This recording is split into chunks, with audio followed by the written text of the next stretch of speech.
Hello and welcome to this week's Debrief. My name is Natalia Munoz and I'm an occupational therapy student. This week we're going to go over what we practiced throughout the week, which was setting up an activity or group activity for a pediatric patient. One of the things that I find different while preparing an activity for a pediatric patient compared to an adult patient, which we did last rotation, is that with pediatric, it's very playful. You have to be playful. You have to be open to what the child likes, what are the child's preference.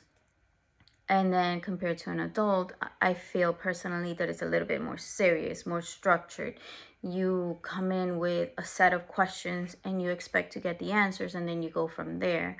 When you approach a pediatric patient, you go in a playful manner. You're going in to promote participation by presenting a game.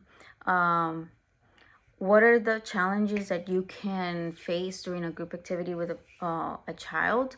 Well, sometimes a child is not in the mood to participate in the group activity, or does not like the activity that you present. And what we're planning is a video conference activity, so it's really hard to have that physical interaction, and maybe you could do a little bit of hands-on. So you have to demonstrate, this is what I want to do, this is what we're going to do today. And also it's great if you have the caregiver or the parent present so that they can help. Also, you can explain to the parent what is it that you want to achieve with the activity so that they can help you with the child. And if by any chance the child does not want to participate, you should always have plan B. Something simple, something that you will always have, like maybe a song the child wants to sing, or maybe a imitate activities. So it's always very, for me to work with children is very free, in the sense that I say that the sky is the limit in the choices that I can present to have a child participate and motivate performance. Some of the strategies that I would use for a session that is done in teleconference is a lot of YouTube videos, maybe to sing at the beginning, or even I can sing. Also, try to interact with the child. Hi, my name is Natalia. I love to eat spaghettis and pizza, something that the children can relate to. I love to play ball, or I like to go to the park and swing. What do you like to do? Get to know the child. Make them feel comfortable. They don't really know you. They've never seen you. So you always want to have that environment that is welcoming and the child doesn't feel like intimidated.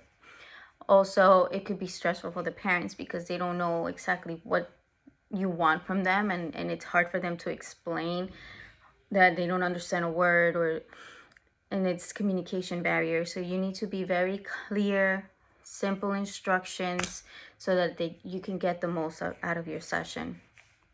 Do I feel that it's different to communicate with a pediatric client compared to an adult? Absolutely. I feel that you always have to use simple words, even if it's an adult or a child. But an adult, it's easier to explain sometimes what you're trying to achieve with an activity.